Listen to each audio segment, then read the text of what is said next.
지난 시간에는 에스더가 기록된 그 시대적 배경에 주로 초점을 맞춰서 쭉 말씀을 나눴습니다. 지금 와스디 왕후가 폐위가 됩니다. 그러면 이제 나중에 에스더가 새로운 왕으로 이렇게 간택되는 그런 과정이 나올 텐데, 그 배경이 되는 와스디 왕후의 폐위 사건이 오늘 본문에 기록되어 있습니다. 이때는 BC로 한 483년 정도 될 것이다. 그렇게 지난주에도 말씀을 드렸죠. 이 아하수에로 왕이 왕 위에 올라간 게 485년인데 제 3년에 이런 일이 있었다 그랬으니까 세 번째 곧 483년이 바로 그 해가 되겠죠. 그래서 이 페르시아 전역에 인도로부터 구스까지 이르는 그 어마어마한 영토인데, 그 전역에 있는 사람들, 지방관들이라고 그랬는데, 옛날에 다 왕국들이었을 거 아닙니까? 왕국들, 이제 정복한 나라의 리더들, 그들을 이렇게 또 아울러서 지금 전쟁을 준비하고 있는 것입니다. 이락과의 전쟁을 위해서 잔치를 베풀어 주는 그런 상황입니다. 여기에서 지난번에도 우리가 그런 말씀을 나눴지만, 에스더에서는 처음부터 끝까지 한 번도 하나님은 등장하지 아니하십니다. 하나님의 이름도 없고 하나님을 예배하는 어떤 모습도 기록되어 있지 않습니다. 그러나 하나님은 모든 일들 배후에 우연히 일어나고 뜻밖으로 일어나는 그런 일들인데 보면 하나님이 하셨구나 하는 것을 인정하지 않을 수 없는 그런 상황들이 이 에스더에 기록되어 있습니다. 왕이 180일 동안 잔치를 벌였습니다. 여기에 보면 하나님이 일을 하시는 일이기 때문에 모든 것들이 하나님 보시기에 좋았더라, 그건 아니에요. 인간은 끊임없이 죄를 짓고 끊임없이 실수를 하고 넘어지지만, 하나님은 그 모든 인간의 그 행위 배후에서 실수하는 것도 사용하시고 죄 짓는 것도 사용하셔서 합력하여 선을 이루시는 거예요. 그렇게 해서 하나님의 뜻을 관철해 나가시고, 그래서 하나님의 섭리가 이 땅 모든 사물들에 고루고루 미치는 그런 것을 우리가 보는데, 왕이 180일 동안 잔치를 벌였습니다. 그동안에 보니까 수산에 있는 귀천간의 백성을 위하여 왕궁 후원 뜰에서 7일 동안 잔치를 베풀세. 180일 다 하고 난 뒤에 그것으로 끝나는 게 아니라 플러스 알파, 그래 7일 동안 더 잔치를 했는데, 여기는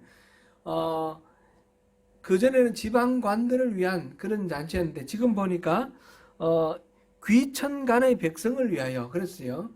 그러니까 귀한 사람, 천한 사람, 나그네, 거지들까지 다 불러 모아가지고 그들을 이제 맛있는 음식으로 접대하고 하는 그런 잔치를 베푸는 거예요. 거기다가 보니까 백색, 녹색, 청색 휘장을 자색 가는 배줄로 이렇게 대리석 기둥 은고리에 메고, 그러니까 온갖 휘황찬란한 이렇게 장식을 합니다. 인테리어라 그러나요? 이게 바깥이 야외인데 뒷뜰에 그렇게 장식을 해가지고 멋있게 그렇게 하고, 바닥에는 운모석, 흑석을 깔고 화반석을 깔고 그런 식으로 해놓고, 또 금잔으로 마시게 하니, 금잔으로 지금 거지가 와가지고 왕의 잔치에 부름받아서 와서 그 휘황찬란하게 꾸며진 그 잔치상을 받는데 금잔으로 받는다 하면 생각해 보십시오. 사람들이 기대하는 수준 이상으로 이렇게 그러려고 하면 많은 돈을 썼겠죠. 어마어마한 비용이 들었을 것입니다. 그렇게 해가지고 겉으로 봤을 때는 방탕하고 낭비하는 그런 모습이에요. 그렇게 해서 이렇게 잔치를 베풉니다. 이제 그것으로 끝나는 것이 아니라 이때 왕비 이 와서디도 잔치를 베풀었습니다. 아마 이 잔치에는 주로 남자들이, 왕이 베푼 잔치에는 남자들이 초대받았고, 그랬을 때 여자들을 위해서 따로 왕비가 준비를 한 것일 겁니다. 이거는 왕과 왕비가 협력하는 그런 사역일 것입니다. 왕은 왕대로 뭐 자기 마음대로 놀고 왕은 왕후대로 자기가 잔치를 벌였다, 이런 식의 얘기가 아니고 같이 보조를 맞춰서 잔치를 벌인 것으로 이렇게 보입니다.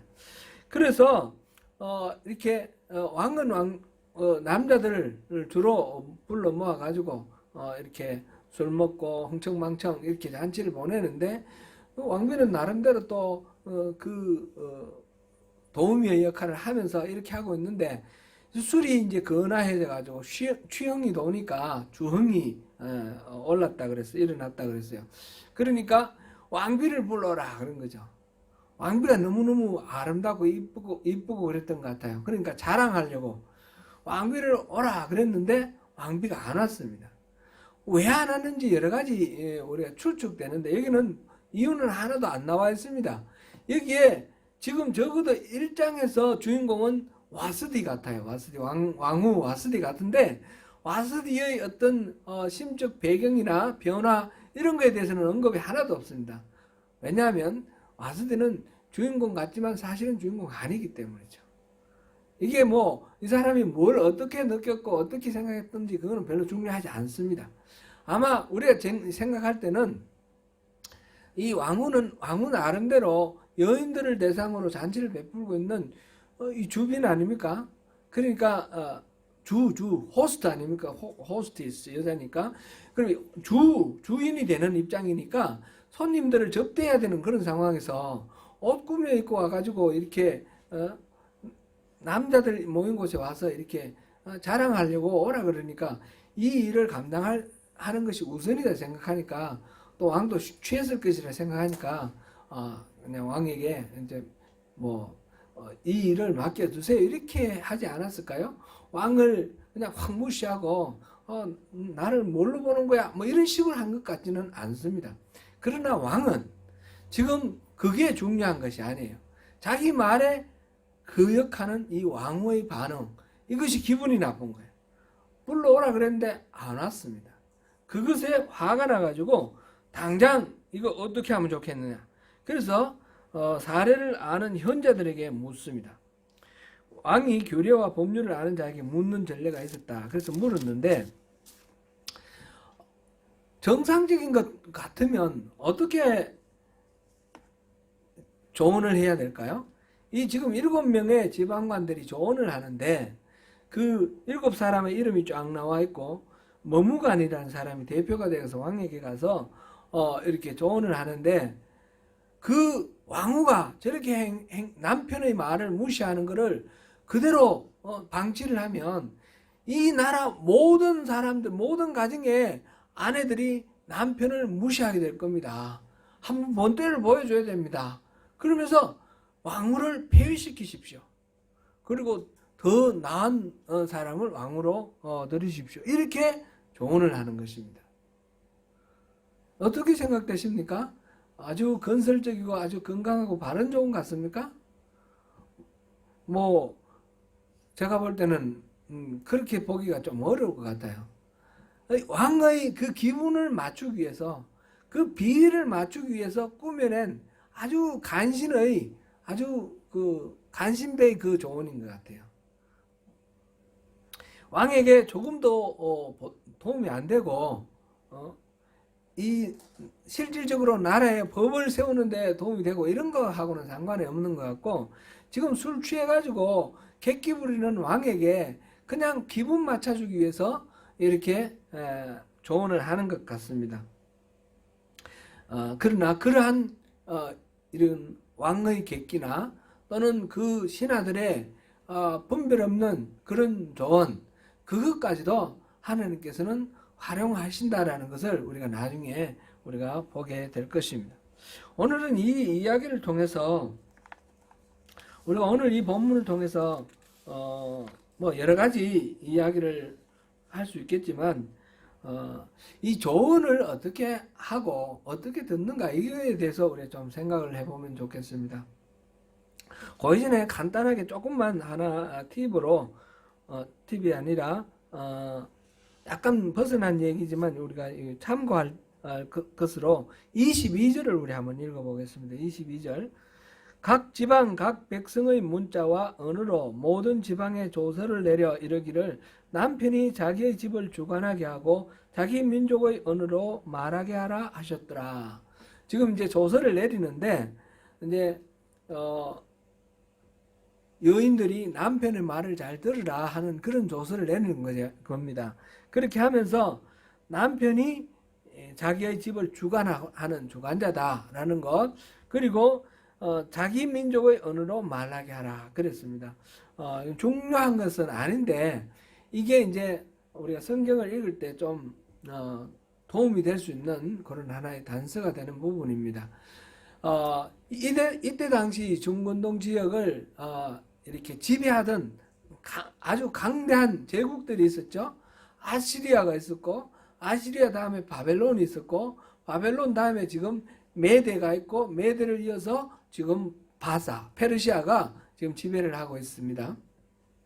근데 이 나라들이 통치하는 스타일이 달랐어요. 아수르는 민족 말살 정책을 폈습니다. 그래서 어느 나라를 정복하면 그 나라의 백성들, 그 주민을 잡아다가 포로로 끌고 가서 다른 지역으로 강제 이주시킵니다. 그리고 이쪽 지역에 있는 사람들 이쪽으로 넣어서 강제로 혼인시키게 하고, 이렇게 해서 혼혈 정책을 통해서 민족 자체를 없애버리는 게 아수르의 정책이에요. 아수르가 피정복민을 다스리는 방법이 가장 이렇게 전형적인 방법이 민족 말살 정책입니다. 실제로 그때 이스라엘의 북이스라엘의 10지파, 남유다 2지파 이랬는데 북이스라엘 10지파가 이 아수르에 의해서 정복을 당했는데 그 10지파는 흔적이 사라졌습니다. 그때 당시에 남유다로 피난 온 사람들이 그 지파의 맥을 잇는 것이지 나머지 사람들은 이 지파가 없어져 버렸습니다. 그리고 그 지역에는 남아있는 사람과 저 다른 지역 카스피해 주변에 있는 다른 민족들, 정복된 그 민족들을 끌고 와서 여기에 정착시키면서 강제로 결혼시켜 버려가지고, 그래서 나타난 민족이 사마리아인이에요. 사마리아인은 그러니까 혼혈족입니다. 유대인들이 볼 때는 이거는 이스라엘 민족이 아닙니다. 그래서 사마리아인과 이 유대인들이 끊임없이 갈등하는 그런 배경이 되는데, 그렇게 혼혈을 시켜서 민족을 없애버리는 게 아수르 정책이에요. 그 다음에 아수르를 정복한 이 바벨론은 민족 말살 정책은 아니고요. 민족 유화 정책이라고 그럴까요?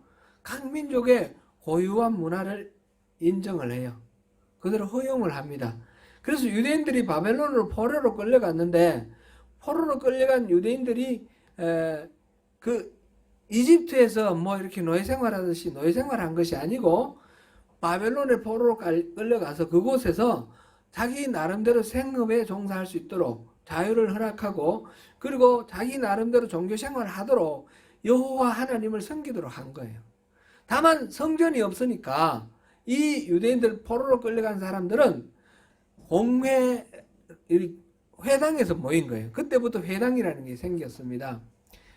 포로기 때부터. 그래서 이 유대인들은 여호와 하나님을 섬기는 것이 허락되었고 민족의 정체성을 가지는 것이 허락되었습니다. 아수르하고는 완전히 다르죠.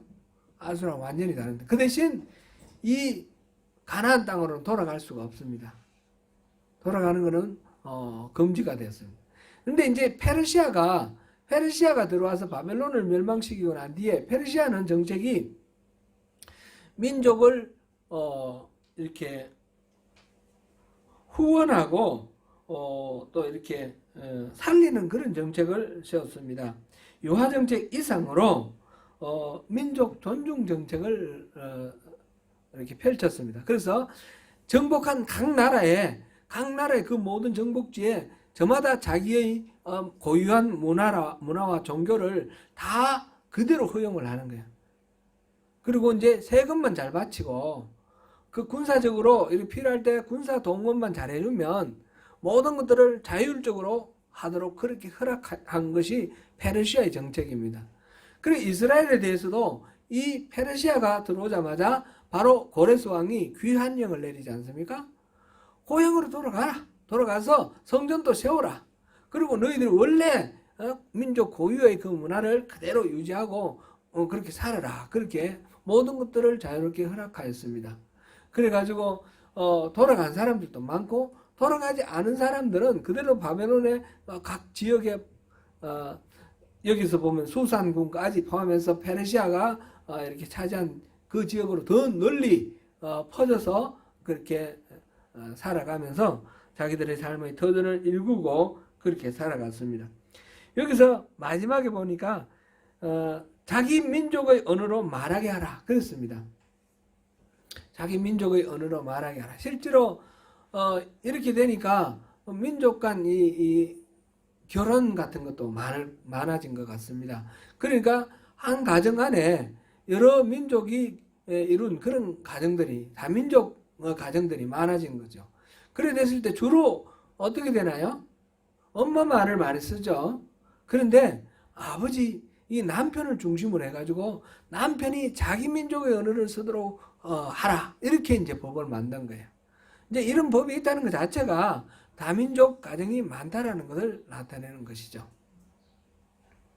이거는 참고로 우리가 이제 지나가면서 한번 보는 그런 내용입니다.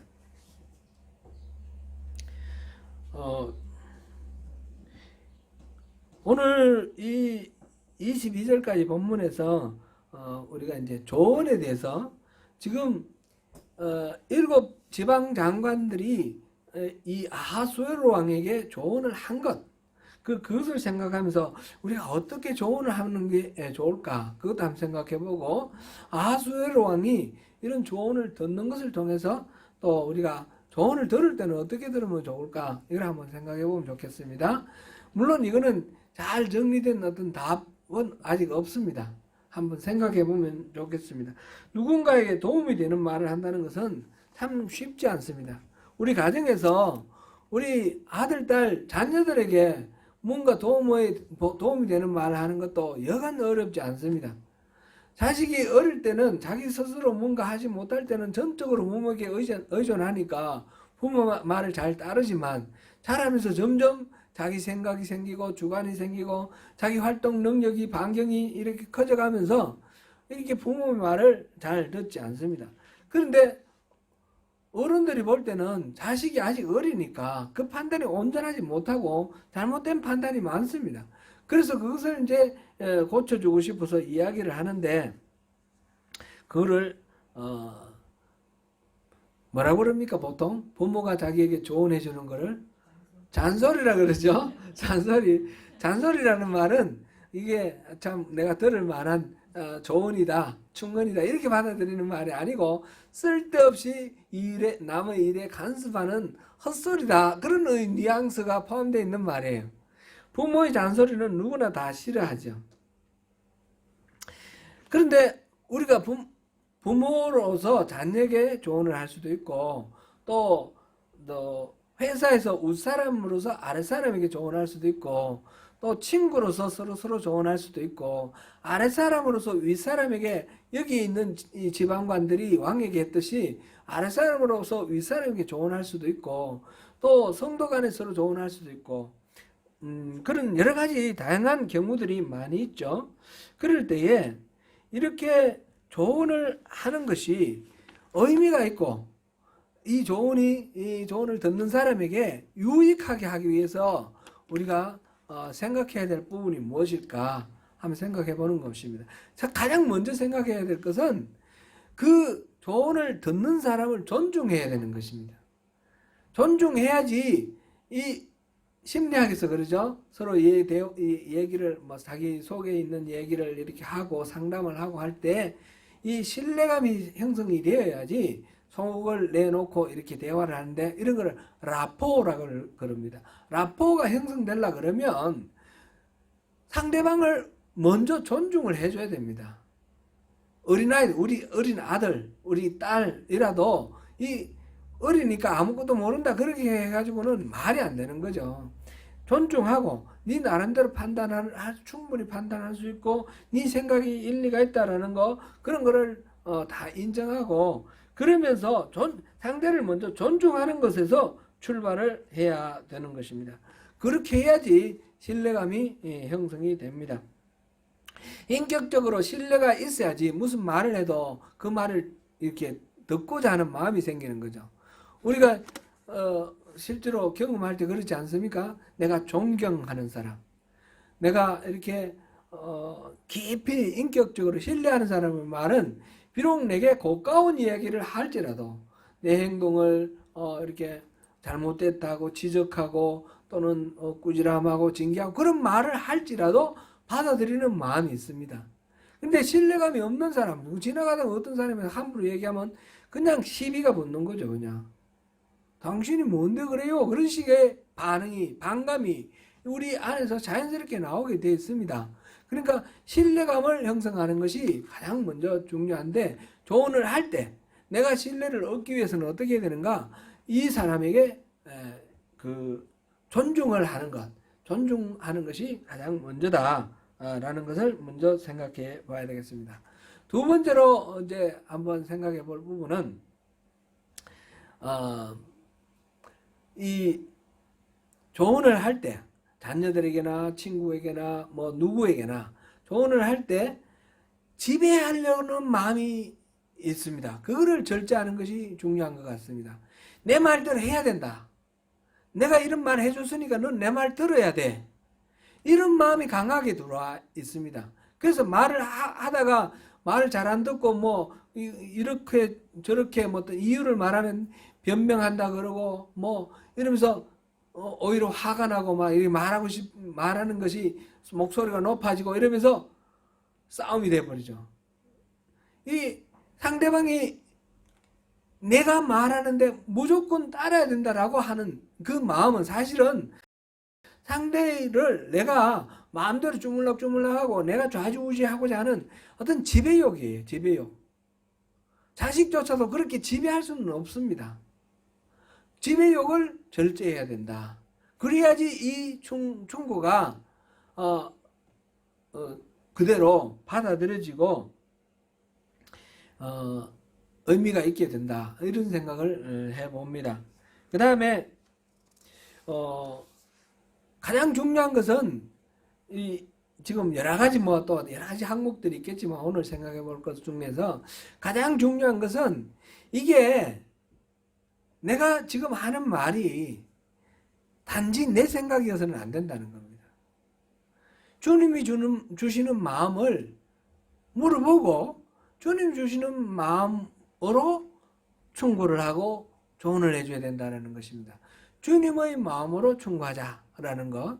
그렇게 해야지 우리가 진실해질 수가 있습니다.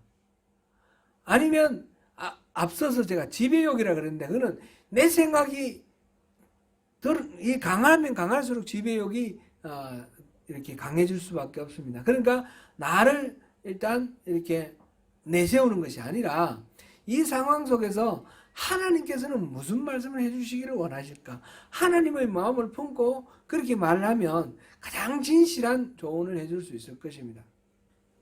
이 조언을 우리가 할 때에 그런 마음, 상대를 존중해주자. 지배하려는 마음을 하지 말자. 내가 지배하려는 마음을 절제하자. 하나님의 마음을 품고 조언을 해주자. 이렇게 우리가 한번 정리해보면 좋겠고요. 그 다음에 조언을 누군가가 해줄 때에 조언을 듣는 일도 쉽지 않습니다.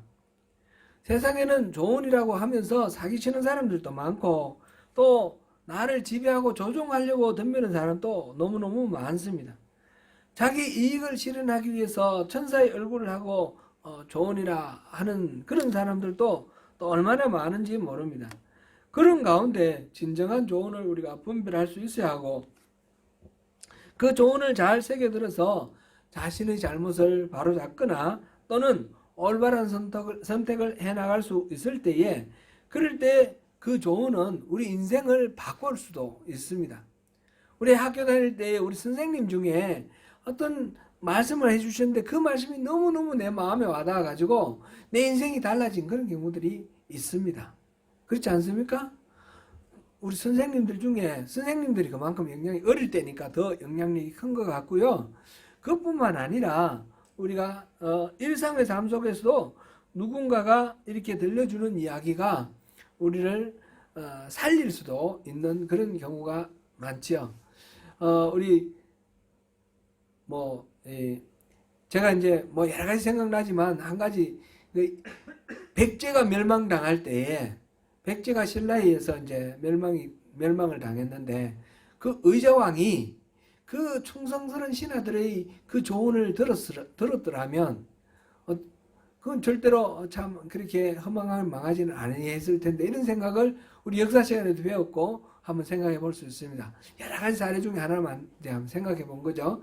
의자왕은 이렇게 어떤 역사책으로 역사에 기술되어 있는 것으로 이렇게 객관적으로 보면 굉장히 탁월한 유능한 그런 인물이었습니다.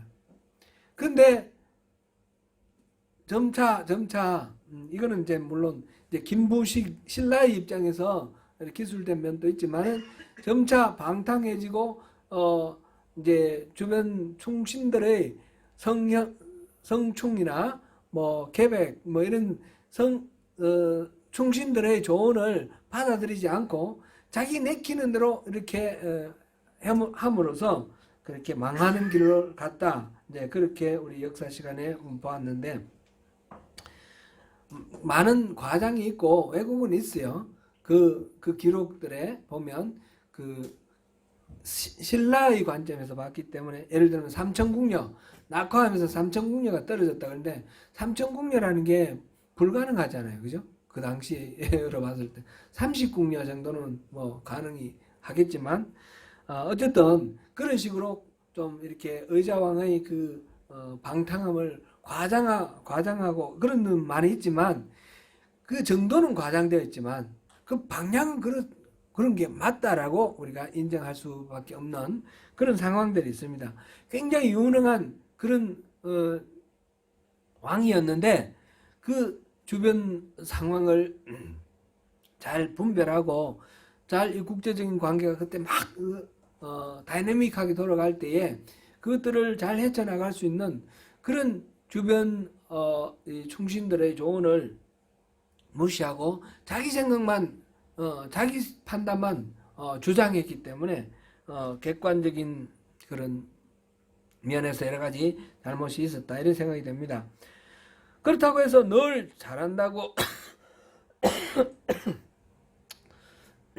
우리 잘한다고 격려하고 편들어 주는 것도 좋은 것 아니고 매번 이렇게 꾸지람하고 잘못했다고 그러고 막 그런다고 바로잡아 주려고 한다고 해서 또 좋은 것도 아닙니다. 그래서 이 주변에서 조언을 해줄 때에 어떻게 우리가 받아들일 것인가 제가 이제 이 조언을 들을 때는 어떻게 하면 좋을까 생각해 보니까 첫 번째 이 부분은 겸손한 게 가장 중요한 것 같아요. 겸손해야지. 교만하거나 의향심이 많은 사람들은 자기의 잘못을 지적하는 사람을 경멸하고 미워합니다. 절대로 그 조언을 듣지 않습니다. 자기도 잘못될 수 있다는 것을 인정하기 어렵기 때문입니다. 사람은 누구나 잘못할 수 있습니다. 그것을 인정할 때 다른 사람의 중심 어린 조언을 들을 수 있고 그것이 도움이 됩니다. 야고보서 3장 3장 2절에서 야고보 사도는 이렇게 말했습니다. 우리가 다 실수가 많으니 만일 말에 실수가 없는 자라면 곧 온전한 사람이라 능히 온몸도 굴레 씌우리라. 우리가 다 실수가 많다. 인간은 누구나 실수가 많다는 것입니다. 그래서 이 야고보 사도는 선생된 자가 심판받기 쉽다 그랬어요. 그래 선생 되려고 하지 말라. 그렇게까지 표현을 했습니다. 누군가로부터 잘못을 지적받는다고 할 때 나는 잘못할 수 있다는 걸 인정하게 되면 그 말이 고깝게 들리지 않게 됩니다. 또 누군가 나의 잘못을 지적한다는 말이 내가 실패했다. 요즘 이 유행하는 말로 그런 말이 있더라고요.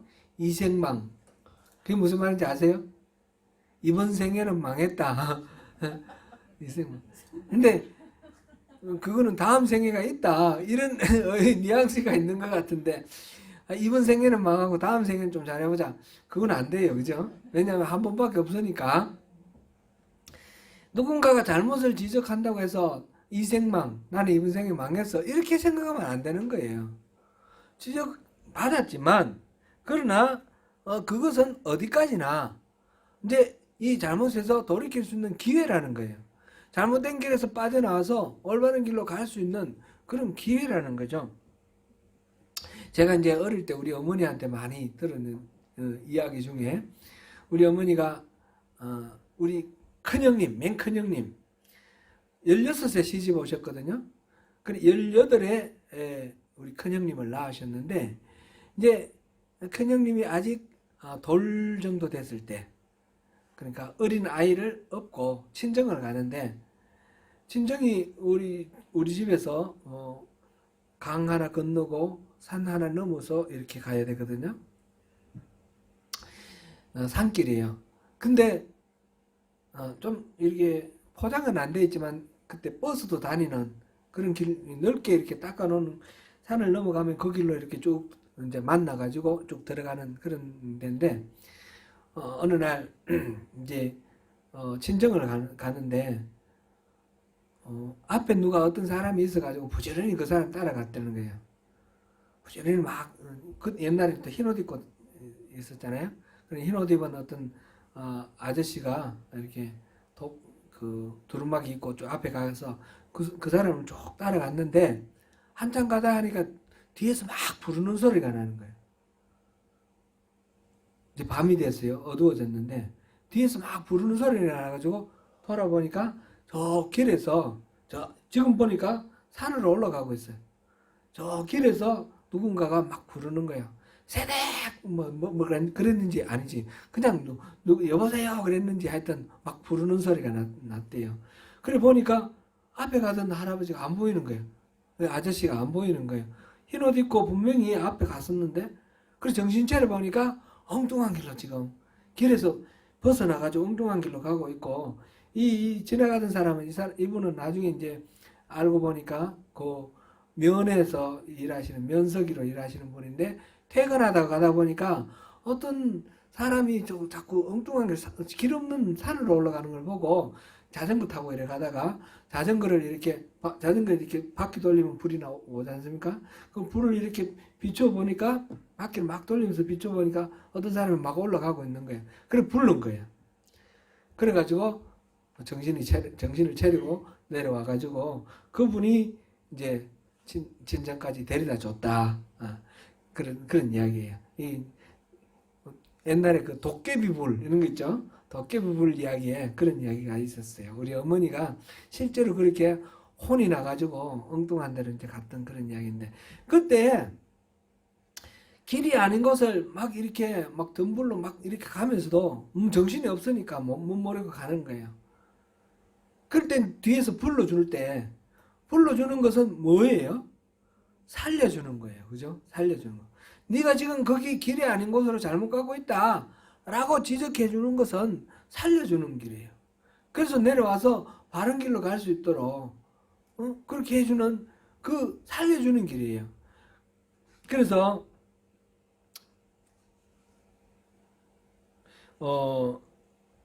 누군가가 지적을 해주고 뭐 이렇게 할 때 겸손하게 먼저 이렇게 들어서 나도 잘못할 수 있고 또 지적받는 것이 실패가 아니다. 그때부터 다시 올바른 길을 갈 수 있는 그런 기회다. 오히려 기회가 된다. 이런 마음을 갖는 것. 겸손한 마음을 갖는 것이 조언을 듣는 첫 번째 어떤 태도인 것 같습니다. 그리고 조언을 들을 때 두 번째로는 분별력이 있어야 돼요. 무조건 남 얘기하는 대로 다 들어가지고는 조언을 듣는다라고 말할 수가 없어요. 그러면 자연히 지배를 당합니다. 영혼이 지배를 당합니다.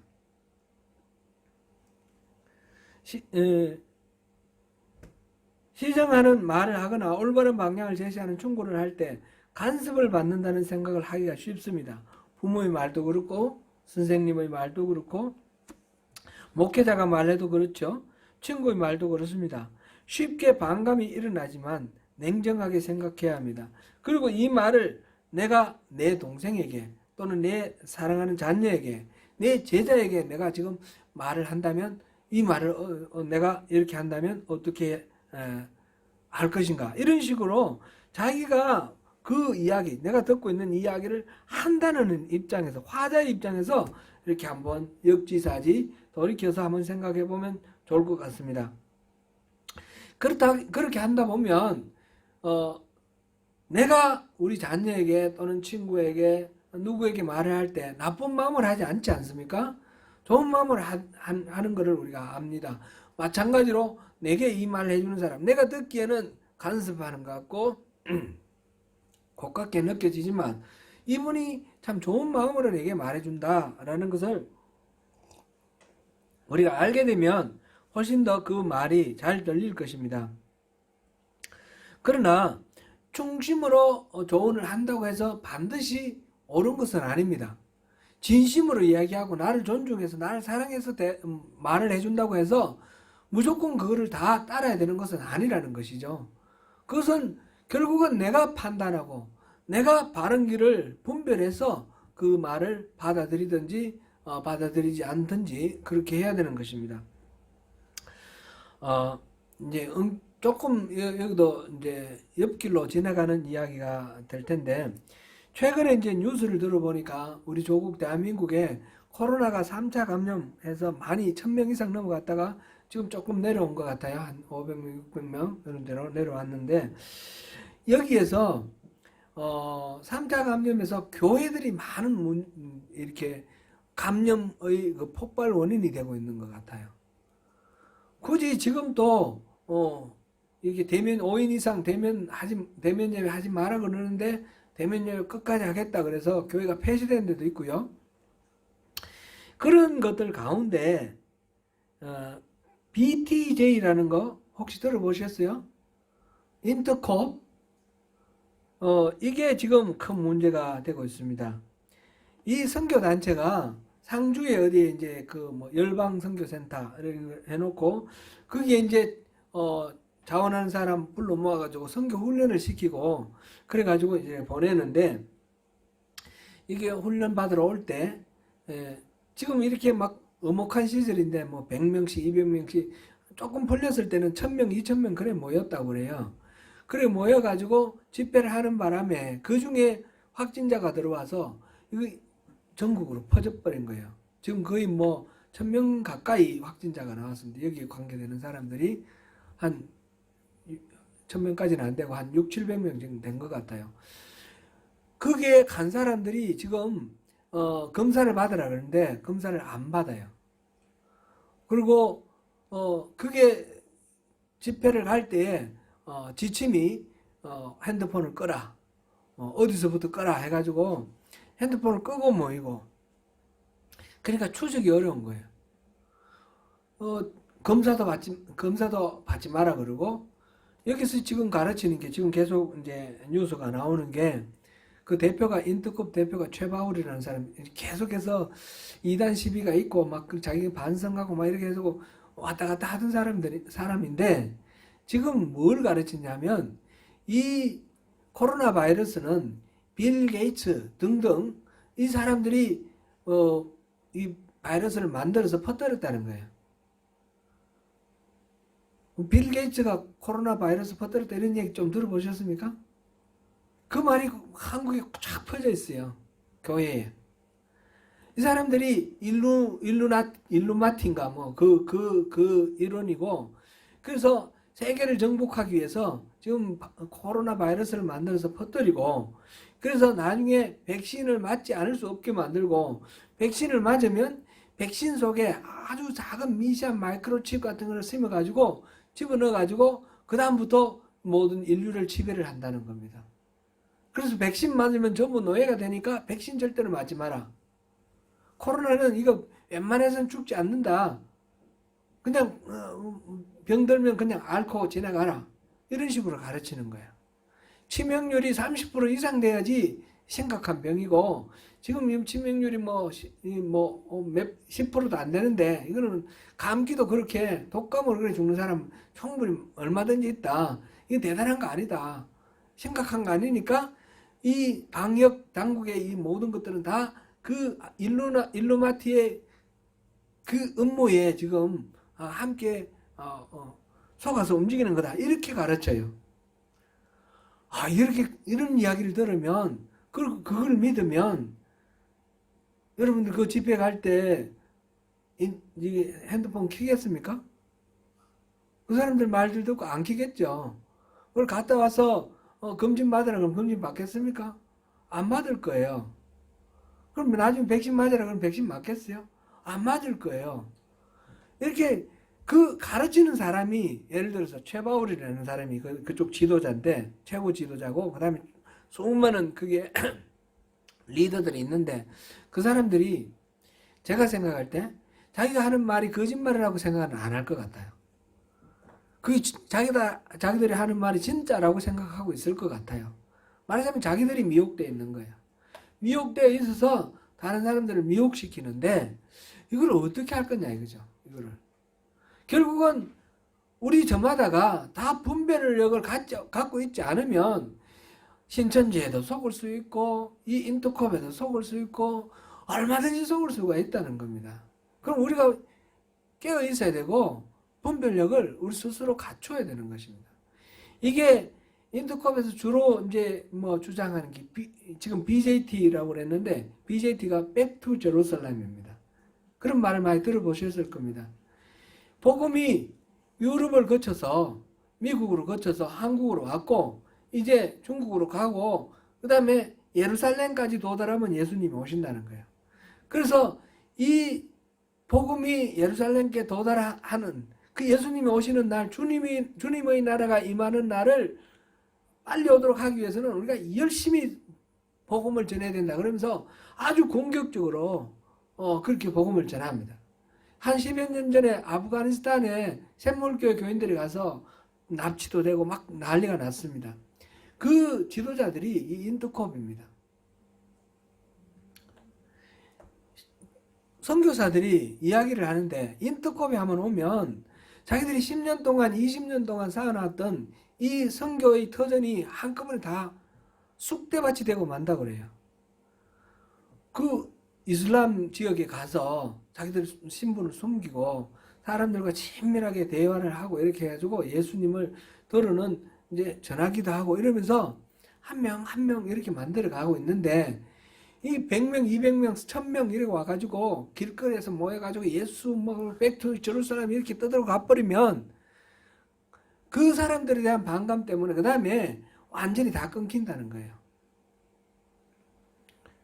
자기들은 열정적으로 막 이렇게 하면서 그렇게 성과도 자기들 나름대로 성과를 거두는 부분도 있겠죠. 그러나 이것이 하나님 나라를 앞당기는 거냐? 백투 제루살렘 그 자체로 그 교리 자체로 그는 틀린 말이에요. 성경과 달라요. 왜 그렇습니까? 성경에서는 예수님이 언제 오실지 모른다 그랬어요. 도둑주로 모신다 그랬어요. 오늘 올지 내일 올지 모르는 거예요. 그런데 백투 제루살렘의 논리로 따지면 아직까지 예루살렘까지 도달하지 않았기 때문에 예수님 지금 안 오시는 거예요. 그거는 성경적인 종말론이 아니에요. 성경은 지금 당장 예수님이 오시더라도 우리가 기쁜 마음으로 예수님을 맞이할 수 있도록 깨어 있어서 우리가 하나님의 나라를 확정해 나가야 되는 그런 삶, 언제든지 깨어 있는 그런 삶이 바른 종말론이에요. 백두 제루살렘은 예수님의 그 가르침하고 서로 맞지 않는 얘기예요. 틀린 말입니다. 그런 말 듣지 마십시오. 그들의 그 선교 정책도 다 틀렸고요. 그렇게 하면 안 되는 거예요. 이거는 지금 각 교단에서 이단으로 했다가 또 풀어줬다가 이런 정도의 경계선에 있는데 이런 것들이 한국의 교회를 지금 망하게 만드는 그런 것입니다. 이럴 때에 예를 들어서 우리 가운데 또 있을 수도 있고요. 거기서 가서 이렇게 들어보면 다 성경 말씀 가르치고 열심히 이 복음을 전하자 그러는 그런 열정이 있는데 듣다 보면 그럴듯하고 솔깃해집니다. 이단들이 다 그렇습니다. 얼토당도 않는 얘기를 하는 데는 없어요. 이단 처음에는 똑같은데 가다 보니까 끝이 다르다는 거지. 그죠?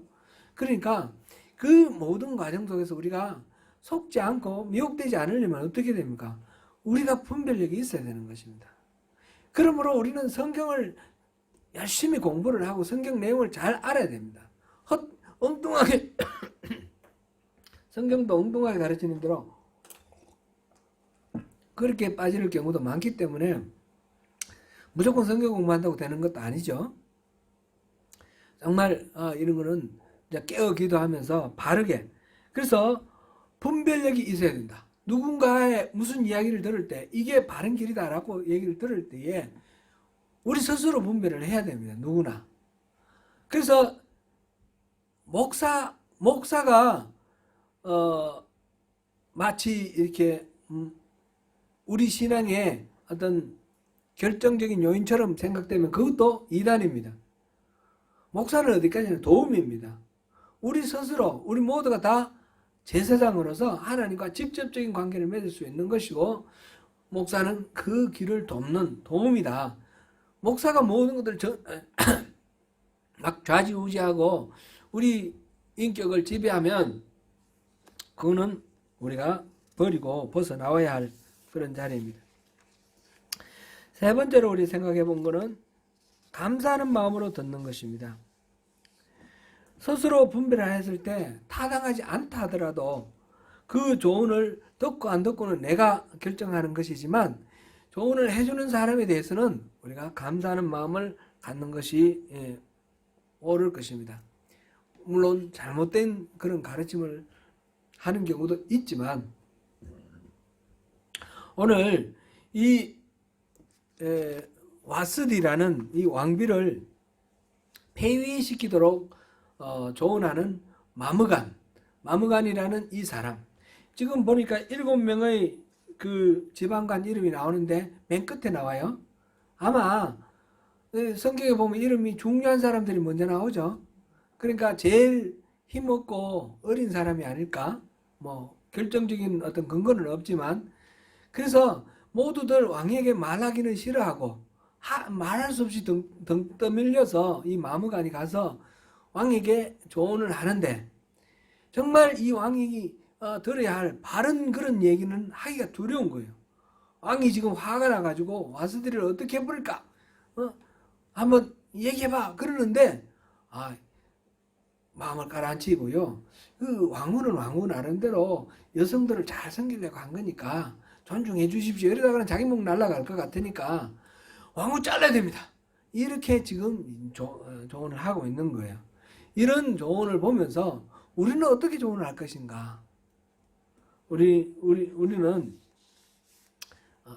정말 가장 중요한 것은 하나님 주신 마음으로 조언을 해줘야 된다. 상대를 존중하고 지배하려는 그런 마음을 절제하면서 하나님 마음으로 우리가 조언을 해야 되고, 조언을 들을 때도 우리가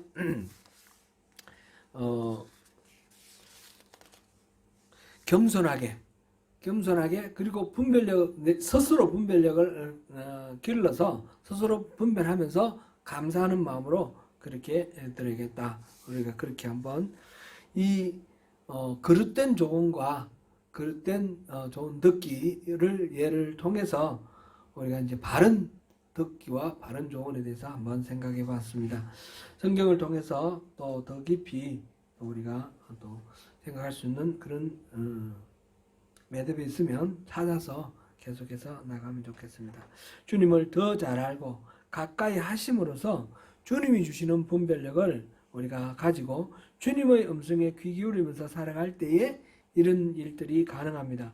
성경을 바르게 배우고 바르게 기도하는 것을 통해서 더욱 친숙해질 때, 주님의 마음에 더욱 가까워질 때 이런 것이 가능합니다.